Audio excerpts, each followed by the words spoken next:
Hi guys, this is Dr. Cody Dukes and we are back again for another video. As always, if you haven't already, please go ahead and like this video and subscribe to the channel as it'll help me get seen in the algorithm. I'm uploading 5 videos every week. That's one every weekday just for you guys. If you like content that's motivational, inspirational, with a pop culture twist, I look at everything from movies to comics to anime to sports, all those type of things, and incorporate them into my content. So if you like any of those things, this is the channel for you.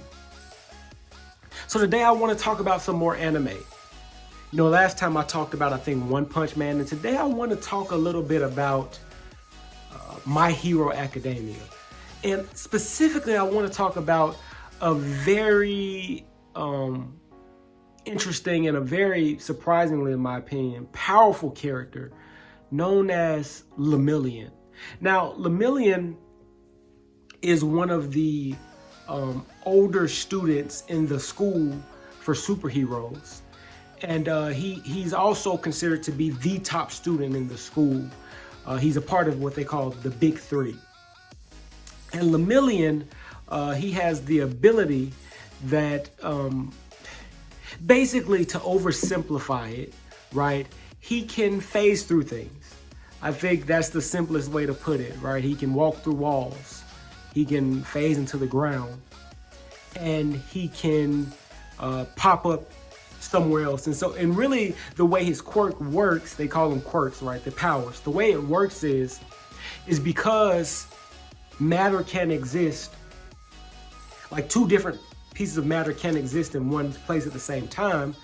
Anytime he turns his quirk off, where if he was inside of a wall phasing, and if he turns his quirk off, the wall basically spits him out because his matter can't be in the same place as the matter of the wall.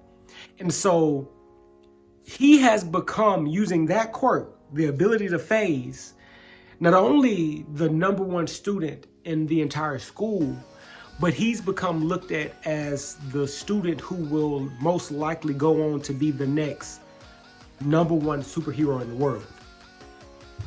So Lemillion, I mean, when you think about it, he has this power. Like, if I was going to ask you, what power do you want? Like, if you could have one superpower, what would it be? If I was going to ask you, what is like the most desirable superpower, I don't think it would be the ability to phase through things. Like, you probably would pick the ability to fly before you would pick the ability to phase through things. You probably pick the ability to read minds, or to even to control minds, before you would pick the ability to phase through things. You'd pick lightning powers. You'd pick maybe laser. Like, there's a lot of powers that if I were to ask you, what are probably the most significant power that someone could give you that you could maximize and be extremely strong with, you'd pick a lot of different things before you get to the ability to phase through things. But yet, this character Lemillion took a power that doesn't seem all of that cool, all that fancy, and he mastered the ability to phase through things, to get spit out of things because he turns his quirk off. He's mastered the ability so well to the point that he's considered as the next greatest superhero coming up. In fact, in I want to say it was like season 4, he fought the big bad guy for that season. His name was Overhaul. And Overhaul had a pretty powerful quirk.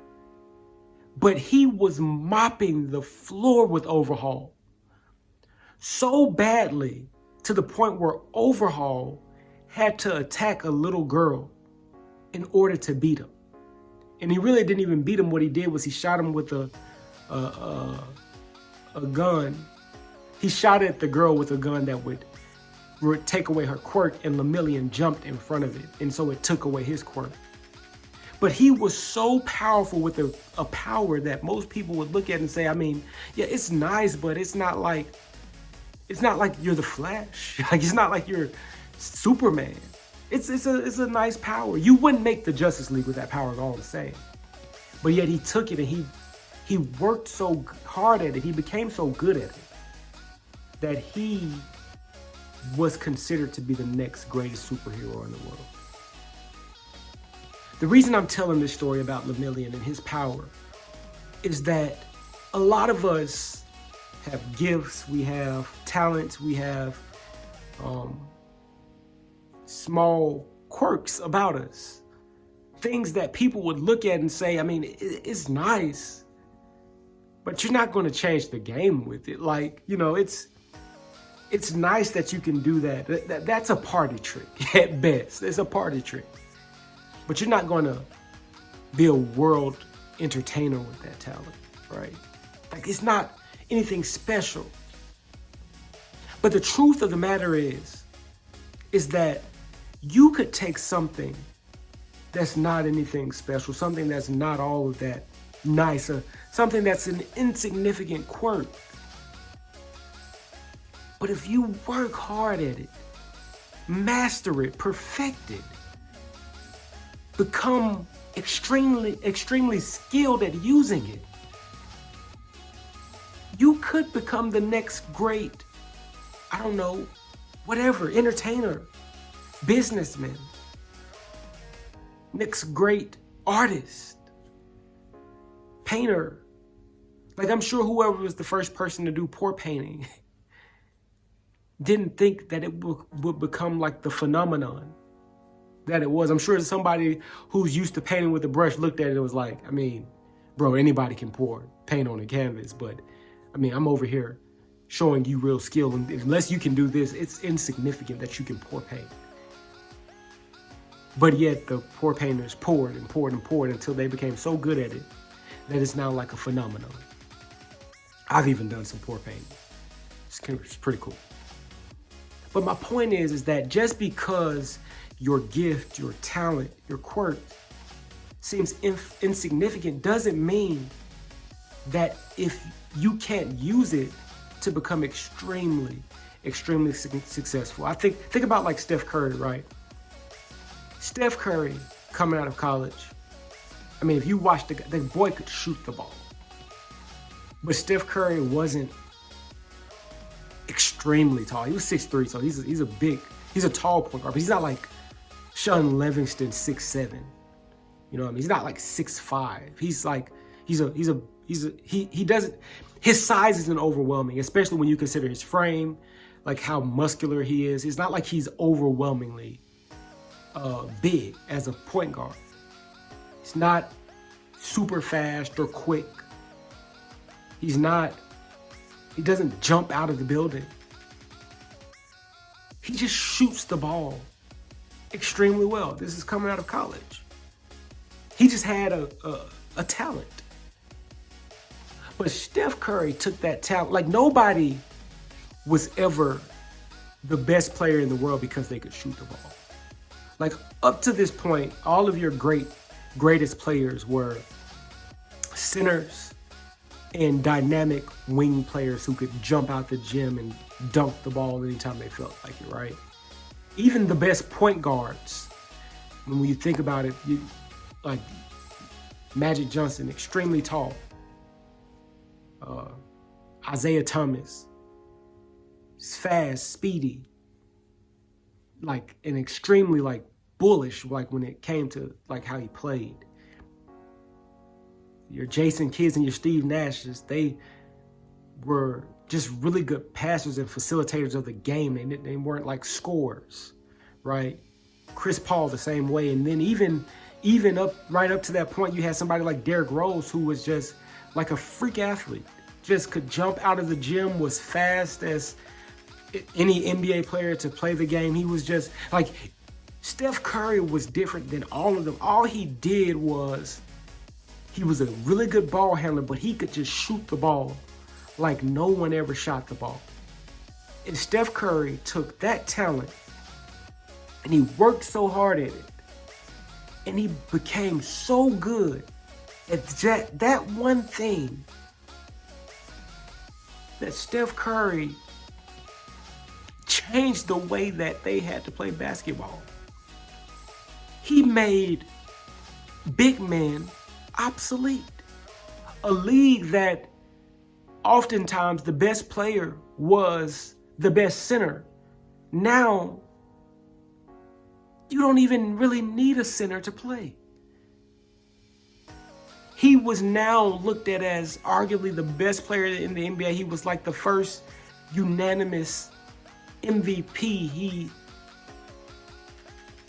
He became basketball. I mean, he was the player that they were making diagrams comparing him to Michael Jordan. Like, they weren't comparing him to like LeBron and Kobe. They were comparing him to Michael Jordan because of the impact he had on basketball, because he took one skill and became so good at that one skill to the point where they looked at him like, wow, he's the next best player in the world. So guys, my question is, what is that one talent that you have, that one skill, that quirk that you have, that at first glance, it seems insignificant. It doesn't seem like it's anything special. Maybe you're just really good at writing. Or maybe you're just a really quick thinker, like you just realized that you come up with responses really fast, like you don't have to really think about it. Or maybe you just, I don't know, you jump really high. I don't know. That's not insignificant. People would recognize that. But I'm just saying something that makes that's insignificant at first glance, but you're just really good at it. I want you to put that thing in the comments. And I challenge you guys to take that thing and begin to work on it. Like, actually put some deliberate practice into it. Become as good at that thing as you can be. And also try to identify how you can use that thing to capitalize on it, to become successful, to maybe generate a lane that didn't even exist before. Like, nope, there was a saying before Steph Curry that if you lived by the three, you die by the three. And now every team in the league is trying to shoot as many threes as possible. It's crazy, right? So what is the thing that you can take, and if you maximize it, you can become extremely successful? Because it was insignificant, but you made it as good as it possibly could be. That's my video, guys. If you haven't already, please go ahead and like this video. Please subscribe to this channel. I'm putting up 5 videos a day. That's 5 videos a week. That's 1 every weekday. So if you like motivational, inspirational content with a pop culture twist on it, this is the channel for you. I cover everything from movies, to sports, to anime, cartoons. So if that's something that you can benefit from, this is your channel. If you know anyone who could benefit from my message, from my videos, please, please, please share my videos and my channel with them. And I'll continue to keep making content for you guys. Keep coming back. Otherwise, peace out.